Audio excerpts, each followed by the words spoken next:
Welcome everyone to Monday Meets. Very excited today.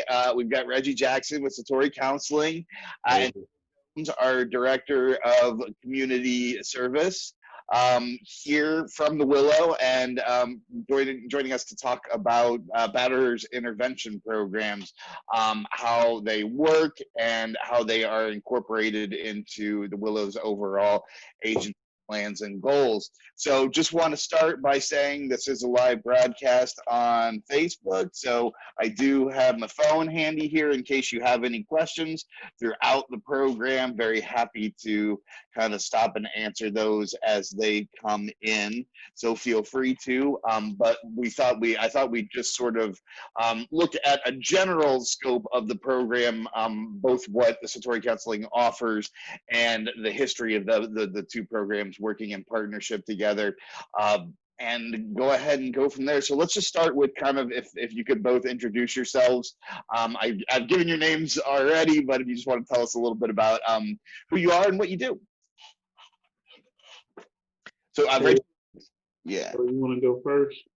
Oh, I was going to let us do it alphabetical order, but sure. I think, If R come before T, I wouldn't even known that off the top, to be honest. I would have had to go count my ABCs, but yeah, no, okay. It's all good. So yeah, I can go first. But yeah, so my name is Taylor Jones. I am the Director of Community Services at the Willow.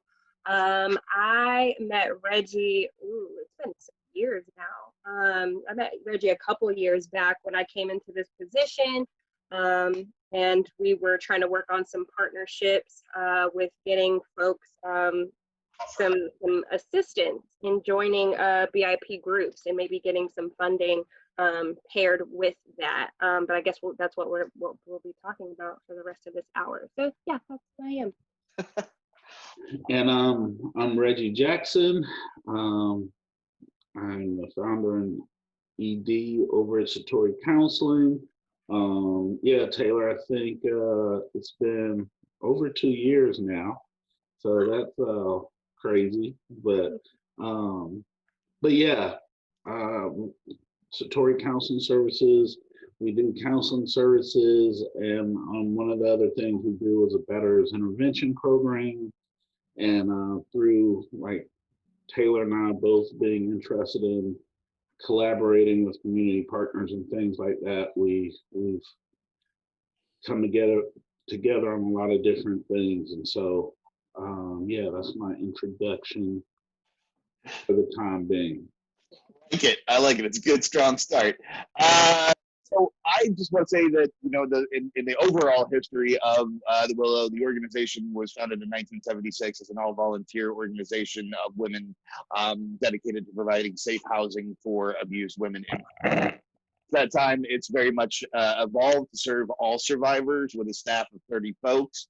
And our agency's programming has evolved from just crisis management to looking into more prevention and education. So I'm going to turn it over to Taylor now. Could you kind of fill us in on, with that, as we expanded from just that sort of crisis management into looking at more preventative and educational services and looking at different angles of how do we break the cycle of violence? How did Batterers intervention programs kind of come into that, and how have they evolved as part of the Willow's programming? Awesome. Well, I do have to give a lot of the credit to Ren Morton and Nikki Richardson at the time, who were in these positions before myself. They did a lot of that work into securing our DCF grant. So initially it was just supposed to be a batch of funding that we received in order to help or assist survivors who were receiving cash assistance through a work program, just because that journey looks a little bit different for those who have experienced anything like domestic violence, sexual assault, human trafficking, or stalking. How is it that we were going to try to still ensure that they could still be to their definition of sustainable? How is it that they were going to be able to rebuild in a sense, right? And so once I came on to staff, I figured I would kind of really just try to take a deeper look into that DCF grant and really figure out different interpretations and try to get a little bit more, right, a little creative, right? And so one of the standards for that grant is to educate the entire family on safety and healthy relationships. So it was up until that point, and to my understanding, that we were really heavy on the prevention and education for survivors, really heavy on the education and prevention schools and young children. What we were missing was that aspect of the entire family or the complete family, or essentially that member that may be providing that that targeted behavior and those patterns of the unhealthy aspects of a relationship. So what do we do if we give all of these resources but still have this very prevalent issue of just continued abuse and violence in the home? So that's when I guess Nikki found the great Reggie Jackson, and so we were able to pair with him and try to figure out how can we get folks into the group so that we are essentially having integrity with our word and with our grant about educating the entire family without putting our own clientele at risk by trying to provide these services ourselves, especially if somebody's already in the community doing it and doing such a great job. So yeah, that's kind of just a little bit of that history. I hope I No, that was great. I think one thing that was interesting for me as a journey as someone who kind of joined the organization once the when it was kind of in the early days of the VIP programs is that initially I think there was a little bit of resistance to the idea because we are primarily survivor centered, or we are survivor centered, and we want to make sure that we're empowering survivors to make the best choices. Well, where does helping the perception of helping abusers come into that conversation? But certainly the more that I've learned about it, the more I've come to understand that the entire conversation tends to be looking to the survivor to enact all of the change, and instead it's to look at it more holistically and say, well, we need to be working with the we need to be making that change systemically. We need to be making it across the board, and we need to be changing both sides of this equation rather than putting all that focus on. And I think it's a really delicate matter because it's a tricky, you don't want to lean too much into it, but on the other hand, you want to make sure that we're providing overall education and assistance. So I think that's definitely been an interesting journey to continue on. Do you have any kind of thoughts on that before we move on to the next question? I think you said it perfectly. I think how was it that we were going to be able to navigate all of this very much from a lens that felt like this isn't our lane, or this maybe isn't our avenue. But something that stuck out to me, and I think didn't even really come up until I started taking trainings from the AG's office, from agencies like the Family Peace Initiative in Topeka, and in talks with Reggie, is that Batterers intervention programs, or programs for those who batter, are essentially still a survivor service. And they are still focused on survivors. And so the goal is still to be meeting the needs of survivors through education of their partners or their loved ones. And I think I love that aspect because I think for folks who are maybe watching us for the first time, or maybe still trying to challenge some different thoughts that they have about relationships, healthy relationships, or domestic violence in general, is that that repetitive piece, right? Or that why do they keep going back, or why do they want to preserve this family? Because they get to, and because they want to, and that can be okay. And so for that to be okay, how is it that we are then still presenting these needs, or filling those needs with this education? I think that this helps a lot with that. Yeah, I also kind of piggyback off what Taylor was saying. Like, the reality is a lot of these families are remaining intact, or maybe they're co-parenting and they still have to have interactions with these people. So we want to, it makes sense that there needs to be some overlap in, I don't want to say overlap in services, but being thoughtful about what the survivors are having to deal with once they leave groups or, you know, whatever educational needs or supports they're getting from the Willow. They still have to, many of them have contact with that person who uses abuse. And so, um, having some understanding of how to support both sides of this is important. Reggie, can we talk a little bit about how you kind of became involved in this area of in both batterers intervention programs and just, you know, I know that you've done sort of a lot of work with the idea of masculinity and what constitutes toxic masculinity and how we sort of perceive that and working with men in general. So how did you sort of kind of get interested in this area and how did that develop? Um, for sure, I didn't realize this when it was going on, but for sure there was, I saw some abuse in the home growing up, and so that was something that was always interesting to, I mean, not interesting, but sparked my interest. And then just being young and not educated, just thinking um, that usually the survivors were, they were okay with being treated like that if they remained in the home or remained in the relationship. So learning to move away through classes and groups and trainings that I went to. Once I got into the field of social work, it just kind of naturally kept doing work on it, if that makes sense. So I think 2008, I was in grad school and I did my practicum as a group facilitator and helped build a curriculum for my practicum. And that really sparked more. And I realized some of the ways I was thinking were way the hell off. And so that kind of, it started there with me doing like professional work with it. And then I think in 2013 or 2014, I started a program in Kansas City, Missouri. And that went pretty well. And then as I opened my own practice, I it was just not sustainable to be trying to have a practice, have a group in Kansas City and in Lawrence. So decided to just move everything to Lawrence and run a program here.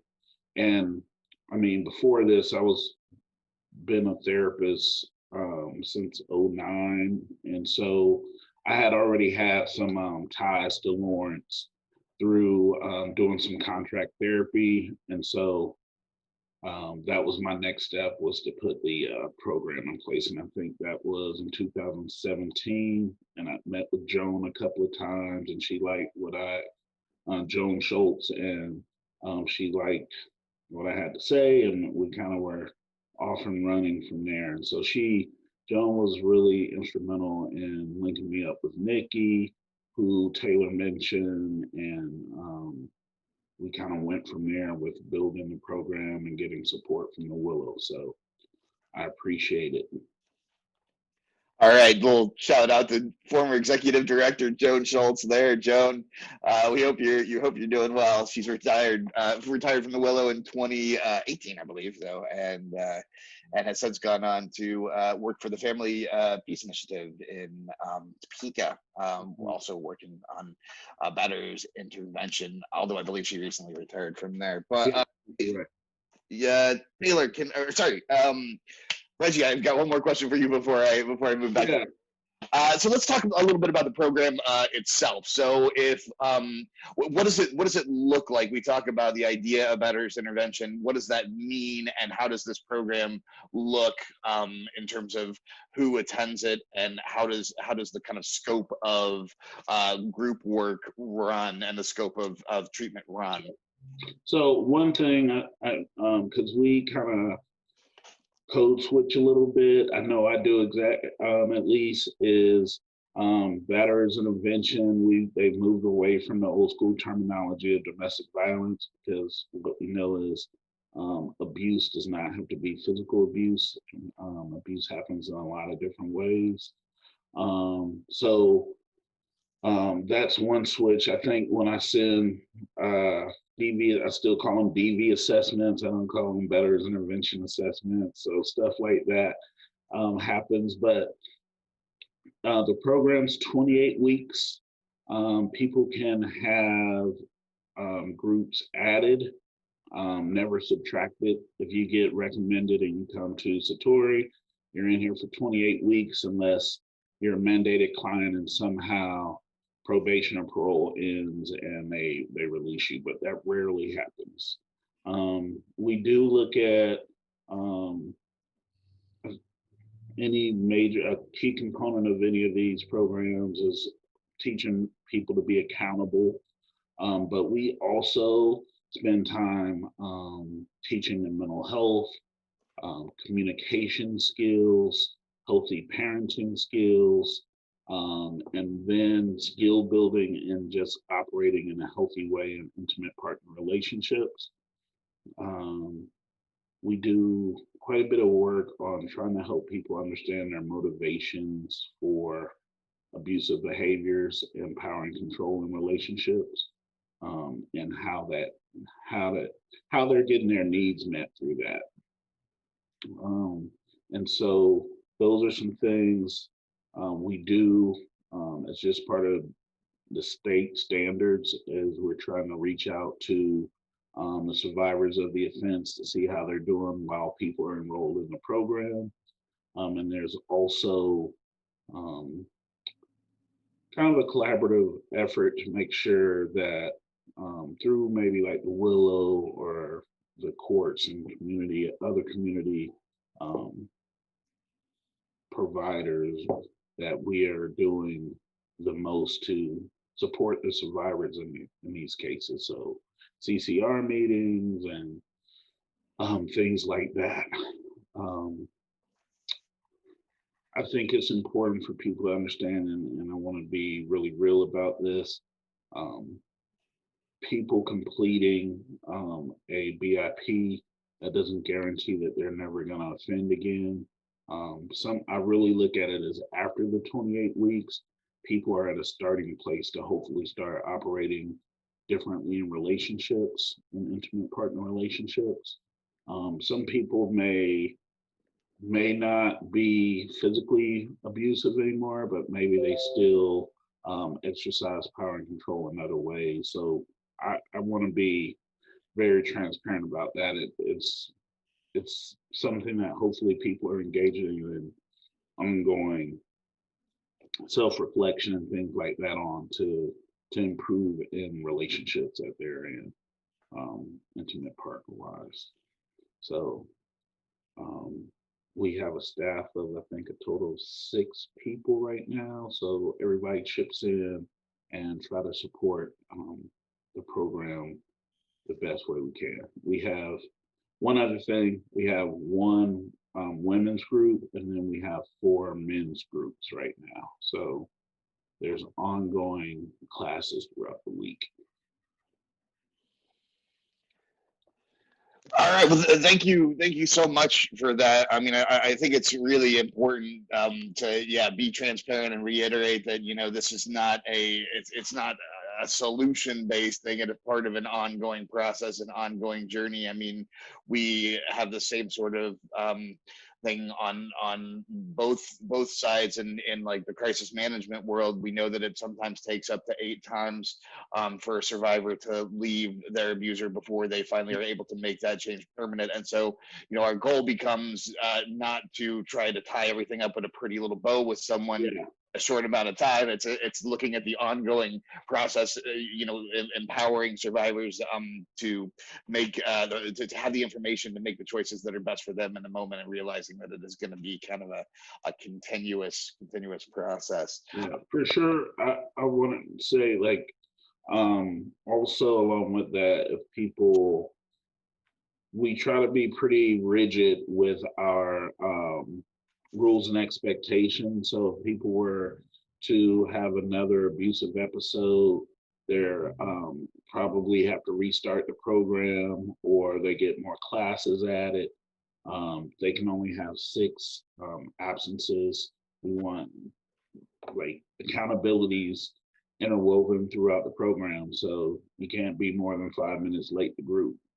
Everybody knows what time you're supposed to be there, so you need to be accountable for that. You only can have 6 misses over the 28 weeks, or you have to restart the program. Sometimes there's some leniency in that, because we do want to be role modeling empathy and compassion, but at the same time, the expectations, we try to make sure we hold people to a standard when they are in our program. So I wanted to say that too. Some people think I'm a jerk, Will, but it's really not like that.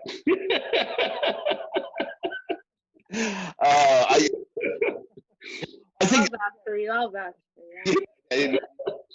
Me too. I think that accountability, though, is such a key component. And I know that, when the stylistically, there are differences with some of the programs, we work with. For example, again, going back to Family Peace Initiative, they have a slightly different model of how they approach batteries intervention programs. But accountability in both cases is absolutely core and absolutely key. Because without that, it's impossible to establish a trust that allows you to have those difficult conversations. Certainly the conversations from what I've talked with you about, and the conversations what I've talked with them about, they are difficult conversations to have, and it's to do that kind of self-reflection and self-work is hard for somebody who is interested in doing it, and is even more challenging with someone who may not necessarily be sure that they're ready to go there. And so you have to have kind of a middle ground. We still want to treat people like human beings, we just were at the BIP summit, and I got a reminder, like, to use the language people who abuse instead of abusers, just for buy-in, and hopefully for them to listen and actually try some of the strategies that we try to teach them. And Family Peace Initiative is awesome. I've also done the Merge curriculum. I'm training that, and the Duluth model as well. So I've kind of integrated all of those things into our program and my own thoughts, because I like to do my own thing. And so that's another part of it too. But yeah. I appreciate it. I feel like I thank you for the information on the people who abuse. I find that's really fascinating. I'm gonna start incorporating that myself. Yeah, it's not. We don't work with depressed people. We work with people who struggle with depression. Same concept. That makes sense, and again, it makes it just that much easier to get the buy-in from the people that you're working with, and to, not necessarily pointing a finger, but saying this is a problematic, this is an issue, creates problems. How can we work on it? No, I appreciate that. Taylor, can we maybe talk a little bit about, because we use some of the theories that are utilized in these programs as part of our training as advocates. Can we talk a little bit about that, about those aspects of this that we use as advocates? Sure. Honestly, this whole time I was trying to go back in my brain about who even had us do that initial training with FPI. I can't remember. I don't know why it came up. I don't know how it came up, but I'm glad it came up. Somehow we ended up having this partnership with the Family Peace Initiative, and started getting training from them. And it's not that anyone had any goals on trying to, I think, establish our own BIP services at the time. I don't think that too many people were interested in facilitating at that time, but we did have a lot of support groups going. And I, again, am so glad that we went, because just the material that was presented in those trainings, it was just something we hadn't seen before. And I think to attach it to what Reggie was saying, it's right, giving that extension on how to see people and how to see connection between people, and what cruelty looks like, what those experiences can do to just adverse emotions, or really what's that hard feeling that we're having that we can't put words to because we're either guilty about them or we're ashamed of them, or whatever sort of identifier you want to put to them. But I really think it opened up a lot of different opportunities for our staff just by having that training. Because not only, right, were we able to see those who batter, or those with abusive tendencies differently, I think we were able to also take that same material and apply it to the survivors that we were working with. I think it was very easily translatable, and we just started using it with FPI's permission. And I think it really changed the dynamic of our support groups. I think a lot of our facilitators of those support groups felt stronger in the material that they were presenting. Because again, a common thing that we were hearing in those groups, which was always appreciated, always welcomed, always acknowledged, was we would have at least 1 or 2 participants in each class or group saying, well, I feel like I am starting to do those same things that were done to me. So what do I do? So we're already halfway. We're there with that accountability and that acknowledgement piece, right? So how amazing that we were able to present this in front of this group of folks, and they say, okay, no, I see it. I see it. Yes, that happened to me, but I'm also doing it now. So what would you say about that? With us bringing some of those exercises over, I think it ended up really filling that gap that I think a lot of participants were finding for themselves, to try to figure out what sort of things can I be doing, or looking inwards about and seeing how the way that I act, or what I'm doing now with my children or my new partner, how it can be affecting them right now, which I thought was so amazing. And really filled in a gap for our staff too, because we were able to recognize that in the shelter. We were able to recognize that in our community-based clients. So it really did piece together a lot of the things that I think we didn't even know we knew. So just running head on into that sort of material and running into that program, and then being able to have this relationship that we have now with Satori has just been awesome, awesome, awesome. I think another thing with that, and I don't think you asked me this, but it's fine because I'm still gonna say it, is just the amazing component that these programs have with their victim contacts as well. Again, when I kind of talk about it being a service for survivors, it really is, I think, just that bridge for that accountability, right? I feel like I have talked to people in the past who were able to say, well, yes, my partner went to the classes, or, they went to one class, took the material that they learned from that one class, and would keep talking about it for weeks after that as if they were still going, but they were not going. And so with those victim contacts, somebody on their staff was able to communicate with the survivor and say, hey, just to let you know, your partner has not been here in a month. So she, like they were able to, really connect the dots and figure out kind of what was going on, how they may have been manipulated in that situation. And then from there, they then had the choice to kind of figure out what they wanted to do from that. And I feel like that is so powerful, that component of what these agencies have in those contacts. So yeah, I think that's Taylor and Will, a funny story was when I went to the FPI training, first question Steve asked was, and we're just in a group with people we don't know, but it's like, how have you been abusive in your own relationships? And I was like, what the hell is that? Wait a minute. Yeah. And so, yeah, and then I didn't know he had people planted in the training. And so another person is like, well, I've held a knife to my partner's throat. And I'm like, wait a minute, I'm in the wrong place. But at the time, we didn't know that they had been planted in there. But yeah, it was very interesting. Steve does a lot of real cool things to support people learning in his trainings. I think it's definitely something that we as advocates, when I joined, everybody would be, when you had that training, it was like, oh, you're going for the training, okay. Mm-hmm. This trial by fire sort of thing that everyone went through, and no one would explain what had happened. They'd just be like, trust me, you'll understand what you've taken. Yeah. And then finally you do, and it's just this emotionally wrecking 2 days. You come back and you say to the next person, well, oh, trust me, you'll understand. Right. You gotta experience it yourself. But they do a lot with Rose water just in case. You gotta feel the feels for sure. Yeah. On there.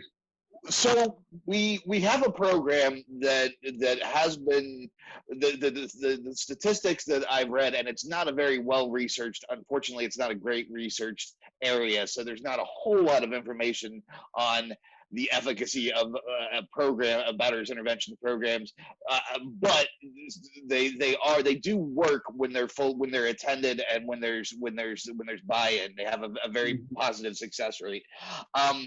As kind of independent, an independent service who offers this, and as an agency, what can we do kind of moving forward? Right now, it's fairly reliant on, to a large extent, sort of people either making the commitment to do it or being court ordered to do it.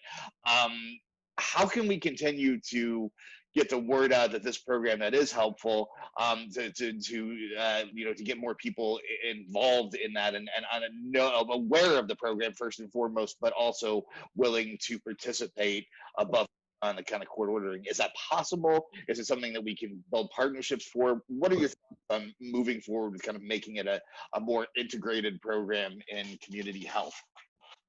Reggie, you want me to get my amateur answer out of the way so you can clean it up with your expertise? I'm sure your answer is going to be very professional. I only have two small thoughts, and then I can just give the whole order. I think for sure, I feel like what I hear a lot from classes that I've seen, or classes that I've observed, is that prevention piece starting earlier, right? So that it doesn't feel like much of a punitive requirement later in life. But that's just like a smaller piece. But even then, there are just so many just bigger themes to that, where it does still benefit to have this sort of resource for adults. Outside of that, I just feel like I can just say representation all day, right? People have to be able to see themselves in these situations, see themselves reflected in the agencies trying to do outreach with them or provide services to them. So while this is doing amazing work right now, it's going to be even more amazing when people of not in heterosexual relationships feel, safe to be able to come to this, right?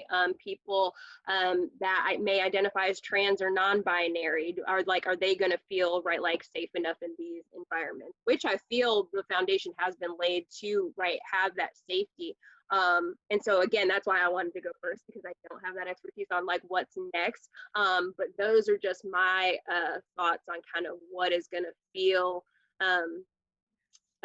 best for folks moving forward, right? Is that availability for this to be taught earlier, but also that representation is there, and folks feel like it is something that is actually meant for them, which we had a journey in ourselves at the Willow, right? For the longest time, we were trying to figure out why the population that we were serving was not reflecting the population that was actually out in the actual community. So we kind of had to do some internal work and kind of figure that out. So I feel like that just is across the board for everybody. Yeah, that's brilliant. It's I agree with what Taylor was saying. I also think we need to, it's such a heavy, intense topic that it's hard to, like, even I cracked a joke a few minutes ago, and I was like, should I even crack this joke right now or tell this funny story? Because it's such a heavy thing, and we see the how it impacts families, the survivors, and obviously like our justice system as well. And so that's one thing is I don't know how to do this, but one was just opening up the conversations about intimate partner violence and um, having I don't think 12 years old is too young to be having conversations about how to operate in an intimate partner relationship. Certainly, there's 12-year-olds having sex. I know people don't want to hear that or think of that, but it's a reality. So, teaching folks at a young age who are maybe some of them are learning how to be abusive or exercise control and power and relationship from what they're seeing role modeled in their home. So figuring out how to create a gap in what they're seeing at home versus how they choose to operate when they're in relationships. That's one thing. I think continued collaborations and doing projects, doing stuff like this, Will, is huge too. So that we have kind of like a wraparound type services or interdisciplinary team type approach to supporting survivors, the kids who were in that home when those things were going on, and the person who was abusive maybe in the situation as well. So that's something. So community outreach and professional development. I don't think I think there's probably many other providers and like social workers and people who need to know more about what this stuff looks like. Maybe people are out there doing couples therapy and don't even realize they're one of the people in that session is being abused, you know? And so Hmm. being able to provide them with education and things like that is going to be supportive too. Well, thank you both so much. I feel like we could talk about this for another hour easily, and still have plenty of room. It's a big discussion, and I really appreciate your thoughts on it. And I hope that we can kind of come together again at some point soon and talk about it some more.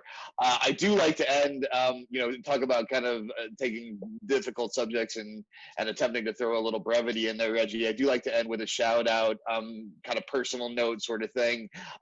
To learn a little bit more about you and what you do outside of your work. So if there's anything you want us to know about you, or anybody that you want to give a shout out to, I love that. Yeah. I definitely want to shout out my staff. They're super important. I probably don't give them as much credit as I don't give them as much credit as they deserve. They are really have helped me grow this program. It's kind of grown pretty quickly. I started out with like 3 people in the first group I had here in Lawrence a few years ago in one group, and now it's grown to what it is now. And I couldn't have done that without the people who I have around me. So I want to shout those people out. Fun fact about me, I'm really way less intense and way cooler than maybe I allow people to know, but sometimes I just be in my zone, man, and I'm focused on what I'm supposed to be doing. And I want to be like shucking and jiving about my work. I want to be taken seriously, and people know that I take my work seriously. And so that's one thing. So I'm actually hilarious, Will. And things we should know. We have a Facebook page, Satori Counseling Services. We have a website, satoricounselingservices.com. And we are Shay, our office manager. She's in here most of the week. So if you need to come in and get something scheduled or find out some more information, you can let us know. And so yeah, I'll leave it there. All right, Taylor, how about you? Hold on. Reggie, don't you have a podcast? Taylor, tell them I'm funny for real. He is funny for real. He is funny. And it's like an unexpected kind of humor that sneaks up on you, and you're like, oh, wait. And then he's really funny, y'all. I gotta shout out my dogs one more time. They didn't make any noise for they were awesome. minutes. Yeah, they did really good. What else? Good job to you, Will, for the whole month of October. If there's another public platform that I get to do that on, just thank you for all that you do for us. It was just an amazing month. You always do it in an amazing fashion every year. So thank you for being you. We got some openings up though. So if you want to get hired, you want to work with some cool people. That's an excellent shout out. And let me just elaborate on that and say you can go to our website, willowdvcenter.org if you want. I don't know where you're going to put it, but.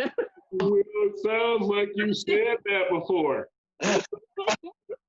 Oh man, I've got the pattern down. You can give us a call at 785-843-3333. We really do appreciate your time. It's the most valuable thing you have, and thank you so much for sharing it with us. Thanks to all of you who have joined in. If you're just watching this recording on YouTube and you have any questions, feel free to. We'll put our email, or I'll put our emails in the notes on the YouTube description down there, so you can go ahead and give us a shout. We'd be happy to answer any questions that you have. If you have any questions about the program or anything otherwise. But thank you both so much. Have a great afternoon, and we'll see you soon. Bye-bye.